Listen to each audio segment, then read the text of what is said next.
Ils avaient tout. Le confort, la beauté, les voyages, les chiffres, les likes. C'était une famille comme tant d'autres, mais avec tout ce que le monde peut offrir. Une villa en hauteur, une piscine à débordement, des voyages privés, des montres en or, des toasts au champagne. La réussite à l'état pur. Leur nom brillait dans les cercles d'influence. Leur image, soignée à la perfection. Leur vie, enviée. Mais derrière les portes vitrées, le silence était roi, pas celui du repos. Non, celui du vide, celui des cœurs pleins, de tout, sauf de sens. Le père courait après le prochain million. La mère souriait, mais priait en cachette. La fille collectionnait les likes et les crises d'angoisse. Le garçon parlait seul, à un Dieu dont personne ne parlait. Et la grand-mère, vieille, croyante, presque invisible. Jusqu'au jour où tout a vacillé. Une fissure, un appel, une chute. Ce n'était pas une tragédie, c'était un réveil. Car dans ce monde de toujours plus, vient un moment où l'on se pose la seule vraie question. Que reste-t-il, au final? Car la vie d'un homme ne dépend pas de ses biens, fût-il dans l'abondance. Voici leur histoire. Une fiction inspirée de tant de vérité. Et peut-être la tienne aussi.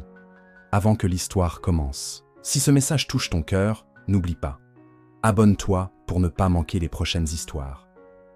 Like si tu ressens que ce que tu vois a de la valeur. Commente pour partager ton ressenti ou un mot de foi.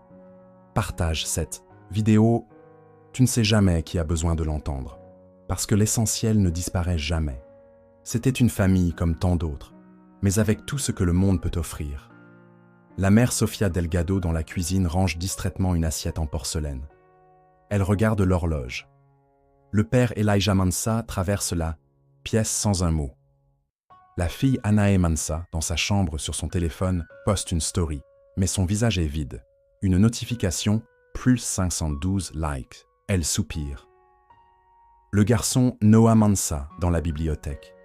Il dessine une croix sur un carnet, puis regarde par la fenêtre. Silencieux. Il chuchote. « Est-ce que tu m'entends ?» Grand-mère Mama Grace, assise dans une petite pièce à part elle, lit sa Bible. Bougie allumée. On entend très faiblement une prière. « Seigneur, fais tomber les murs de ce silence. » Toute la famille est autour d'une table en marbre. Aucun regard ne se croise. On entend juste les bruits d'ustensiles. Ils avaient tout, sauf l'essentiel.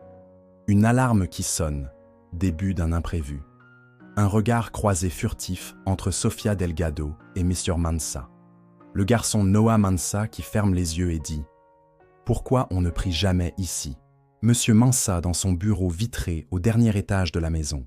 Il parle fort au téléphone, fait des gestes tendus. Il raccroche brutalement, regarde un écran de trading clignotant rouge. Puis, il s'assoit, met sa tête dans ses mains. Une photo de famille est posée à côté. Il la regarde longuement. Son regard dit « Pourquoi je me bats autant et je me sens aussi seul ?» Madame Sofia Mansa dans le spa privé de la maison est allongée sur une table de massage. Son visage est détendu, mais son regard est perdu, dans le vide. Elle regarde une ancienne vidéo où elle chantait à l'église, jeune. Elle ferme les yeux, une larme coule. Elle chuchote « Quand est-ce que j'ai arrêté de croire ?» Qu'est-ce qui s'est réellement passé? Anae dans sa chambre sur son téléphone met un live sur Instagram, sourit à la caméra, parle aux abonnés. « Hey mes lumières, voici mon nouveau haul beauté. » Dès qu'elle coupe le live, elle s'effondre contre son lit. Respiration courte. Elle ouvre un tiroir, regarde des pilules, hésite, referme. Puis elle écrit sur un carnet « Si je disparais, est-ce que quelqu'un verra vraiment la différence ?» Noah, assis au salon, feuillette une Bible pour enfants. Entend ses parents se disputer à voix basse à l'étage. Il ferme les yeux, il murmure « Voilà que ça recommence. Dieu, t'es encore là, hein ?» Grand-mère Grace dans la buanderie, quant à elle, plie le linge en priant doucement en langue. Elle s'arrête, pose les mains sur un pull d'Elijah. Elle prie et dit « Qu'il s'effondre. » Oui, Mais dans tes bras, Seigneur. Monsieur Mansa, toujours à l'étage, voit apparaître une notification sur son téléphone. Rappel, gala ce soir, discours sur le bonheur en famille. Le jour du gala arriva, la salle de conférence dans l'hôtel était pleine. Mr. Elijah Mansa fait un discours public sur la réussite en famille. Il sourit, montre des photos de ses enfants. La salle applaudit. Sophia, son épouse, est assise, au premier rang, sourire forcé, yeux mouillés. Anaé, sa fille, est absente. Noah somnole sur la chaise. Mama Grace est au fond de la salle. Elle ferme les yeux et prie en silence. Pendant le cocktail post-discours, Elijah reçoit une notification lui disant que sa fille fait le buzz sur les réseaux sociaux. Il ouvre son téléphone. Une vidéo TikTok de Hanae en larmes, confessant en direct « Ma famille, c'est une vitrine. Mon père me parle à peine. Ma mère est triste. On vit dans une maison vide. Et si je disparais demain, ce sera peut-être mieux. » Elijah rentre furieux à la maison, claque la porte. Sophia, dans la nuit, tente de le calmer. Il hurle. Elle a tout. Qu'est-ce qu'elle veut de plus?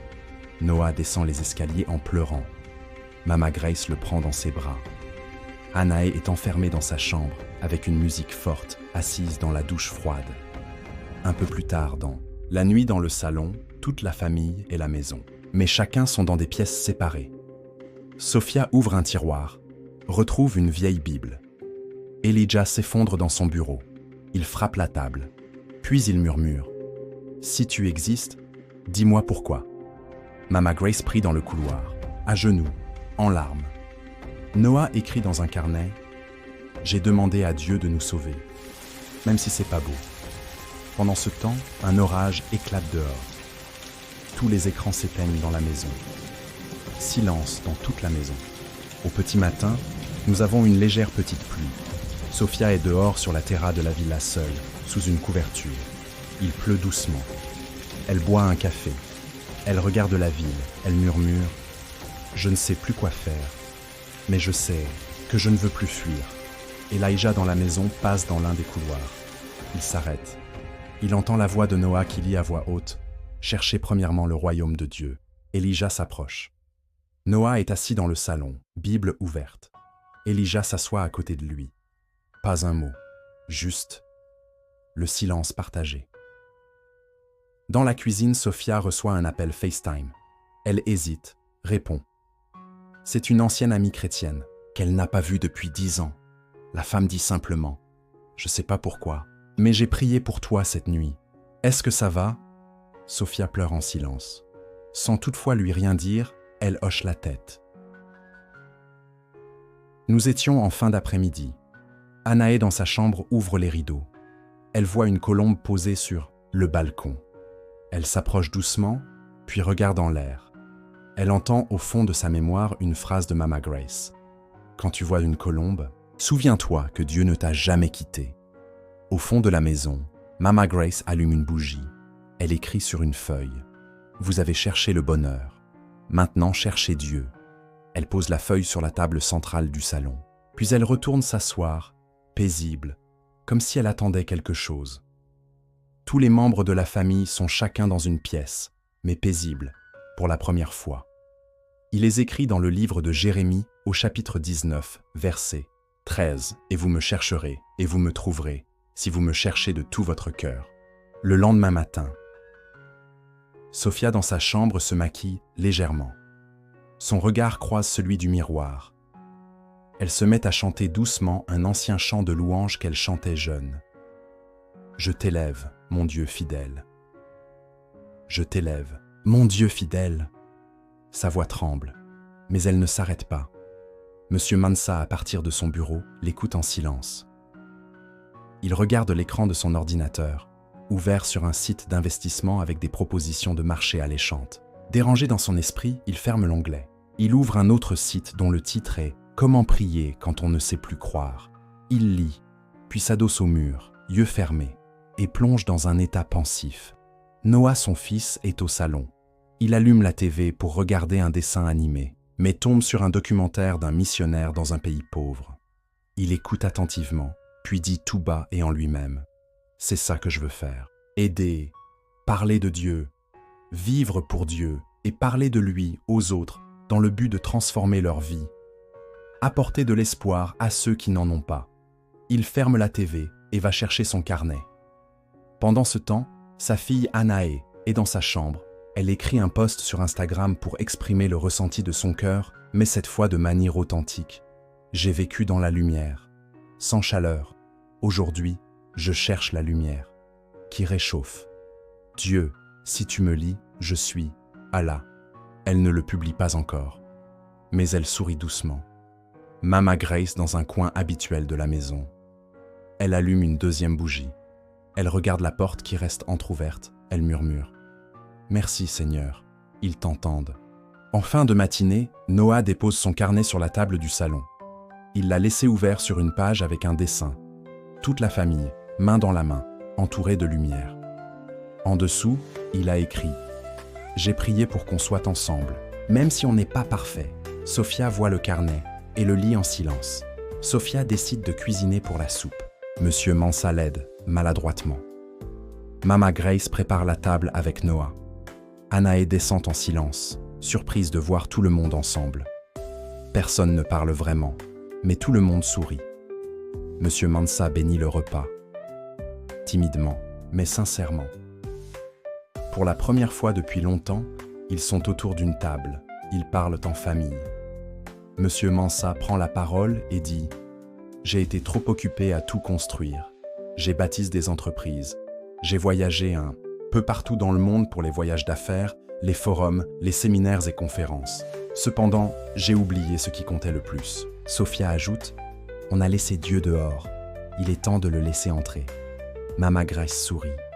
Anaé prend la main de Noah. Elle chuchote « Tu crois toujours qu'il t'écoute ?» Il répond « Il m'a toujours écouté. C'est nous qui avions coupé le son. » Le soir venu, ils sont réunis au salon, près du feu de la cheminée. Pas de téléphone, pas d'écran, juste eux et la paix. On voit la Bible de Mama Grace ouverte sur la table.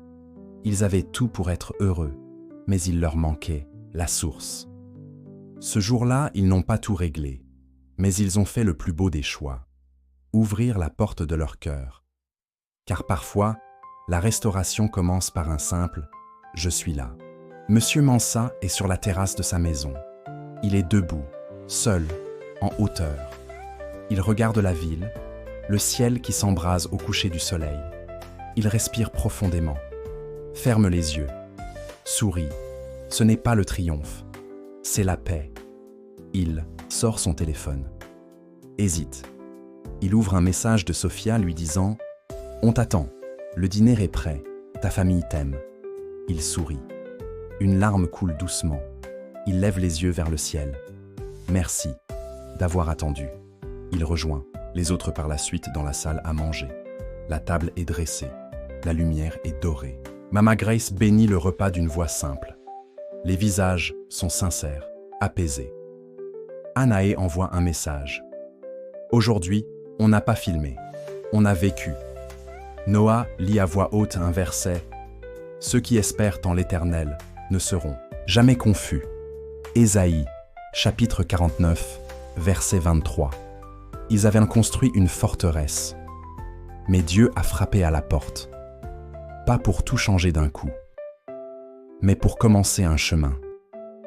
Car on peut avoir le monde entier. Mais si Dieu n'est pas là, que reste-t-il au final? Ce jour-là, ils ont compris qu'ils étaient aimés. À travers cette famille apparemment parfaite, richesse, succès, influence, le film dévoile une réalité poignante. Le cœur humain a soif de sens, de relations, de Dieu. On peut tout avoir, et pourtant, manquer l'essentiel. La maison, l'argent, le confort, le respect, le luxe, les followers, les trophées, ne comblent pas les blessures intérieures. Ils avaient tout, mais ils avaient oublié l'essentiel. Car on peut être riche et vide, entouré, mais seul, réputé, mais sans paix. Le vrai bonheur ne vient pas de ce qu'on possède. Le vrai bonheur, c'est être reconnecté à Dieu et à ceux qu'on aime. C'est choisir la lumière qui réchauffe, pas seulement celle qui brille. Le film ne juge pas la richesse, Il interroge ce que nous avons mis au centre de notre vie. Une famille peut se perdre, même sous un toit en marbre, mais il suffit parfois d'un verset, d'un geste, d'une prière, pour ouvrir une brèche dans le silence. Dieu ne force jamais la porte, il attend. Il attend que nos toujours plus s'effondrent, pour que son « je suis » nous relève. Ce film est une invitation à revoir nos priorités, à réentendre sa voix, à comprendre que la vraie richesse, c'est sa présence. Nous t'invitons à la réflexion, mais surtout à l'espérance, à la restauration et au retour à Dieu. Même après des années d'éloignement, tu peux revenir à l'essentiel. Tu peux faire cette prière. Seigneur, dans ce monde qui court, je me suis souvent perdu. J'ai voulu tout avoir, tout contrôler, tout prouver, mais au fond, il me manquait toi. Je reconnais que j'ai cherché la réussite, sans te consulter. J'ai accumulé, sans m'arrêter. J'ai brillé, mais sans lumière intérieure. Aujourd'hui, je m'arrête. Pas pour fuir, mais pour t'écouter. Viens rétablir ce que j'ai brisé.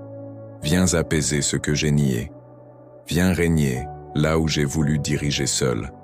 Même si j'ai mis longtemps à ouvrir la porte, je crois que tu étais là depuis le début. Et parce que tu m'aimes malgré tout, je choisis aujourd'hui de te redonner la place.